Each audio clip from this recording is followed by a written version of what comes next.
নমস্কাৰ এই মুহূৰ্তত লৈ আহিছো এটা ডাঙৰ খবৰ ৰাজ্যত কোনো কাৰণতে বন্ধ নহয় উচ্ছেদ মুখ্যমন্ত্ৰীৰ পুনৰ এবাৰ গৰ্জন আৰু কোনো কংগ্ৰেছ নেতাই এবাৰ উচ্ছেদিতক উচতনিমূলক মন্তব্য দিব নোৱাৰিব আৰু যদিহে কংগ্ৰেছে বাধা প্ৰদান কৰে তেন্তে তেওঁলোকৰ বিৰুদ্ধেও একশন লোৱা হ'ব মুখ্যমন্ত্ৰীৰ পুনৰ এবাৰ দেখিবলৈ পোৱা গৈছে এক বিস্ফোৰণ মন্তব্য আৰু এই বিস্ফোৰক মন্তব্য এতিয়া সকলোকে চিন্তিত কৰি তুলিছে কিয়নো এবাৰ নামনি অসমৰ পিছত উজনি অসমতো চলিব উচ্ছেদ অভিযান সবিশেষ তথ্য লৈ আহিছো এই মুহূৰ্তত আৰু ৰাজ্যত কোনো কাৰণতে বন্ধ নহয় উচ্ছেদ নামনিৰ পিছত এইবাৰ উজনিত চলিব উচ্ছেদ অভিযান এবাৰ নামনিৰ পিছত উজনিত চলিব উচ্ছেদ অভিযান উচ্ছেদৰ বাবে সকলো প্ৰক্ৰিয়া আৰম্ভ কৰিছে চৰকাৰ প্ৰশাসনে আৰু কোনো কংগ্ৰেছ নেতাই অসমৰ উচ্ছেদ অভিযান স্থগিত কৰিব নোৱাৰিব কোনো দুষ্ট চক্ৰই ৰাজ্য অশান্ত কৰাৰ চেষ্টা কৰিলেই লোৱা হ'ব কঠোৰ একশন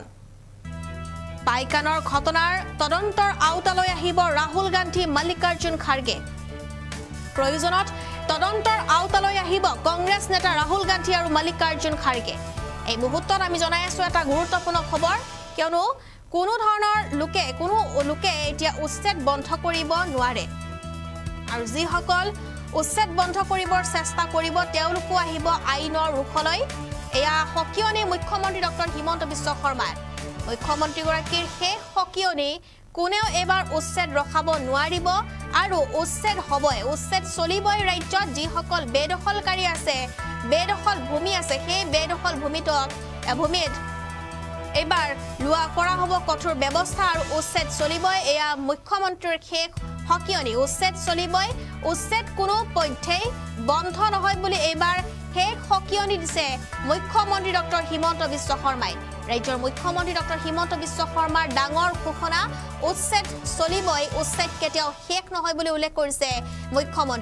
মুখ্যমন্ত্ৰীৰ এক ডাঙৰ মন্তব্য আহি পৰিছে আমাৰ হাতত কিয়নো মিছন বসুন্ধৰাৰ পৰা চাহ শ্ৰমিকলৈকে আজি বহুকেইটা গুৰুত্বপূৰ্ণ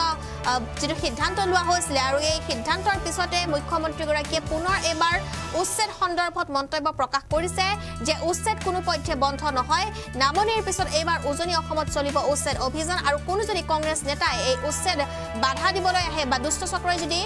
ভয়ংকৰ কাণ্ড কৰিবলৈ চেষ্টা কৰে তেন্তে তেওঁ কঠোৰতকৈ কঠোৰ শাস্তি দিয়া হ'ব আৰু যিসকল লোকে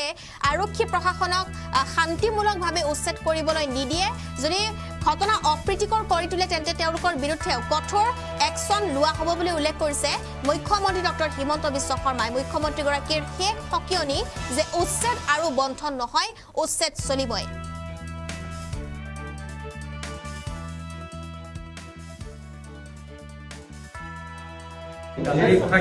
যথেষ্ট সাহস পালে আজি আক্ৰমণটোৰ কাৰণে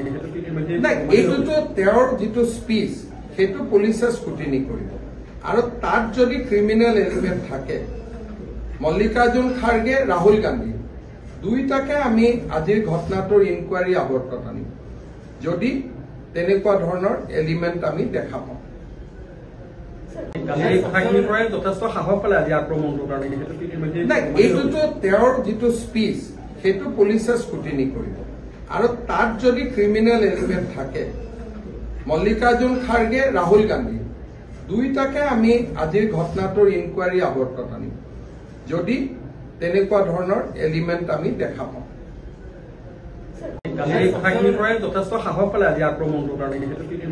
এইটোতো তেওঁৰ যিটো স্পীচ সেইটো পুলিচে স্কুটিনি কৰিব আৰু তাত যদি ক্ৰিমিনেল এলিমেণ্ট থাকে মল্লিকাৰ্জুন খাৰ্গে ৰাহুল গান্ধী দুইটাকে আমি আজিৰ ঘটনাটোৰ ইনকুৱাৰী আৱৰ্তত আনিম যদি তেনেকুৱা ধৰণৰ এলিমেণ্ট আমি দেখা পাওঁ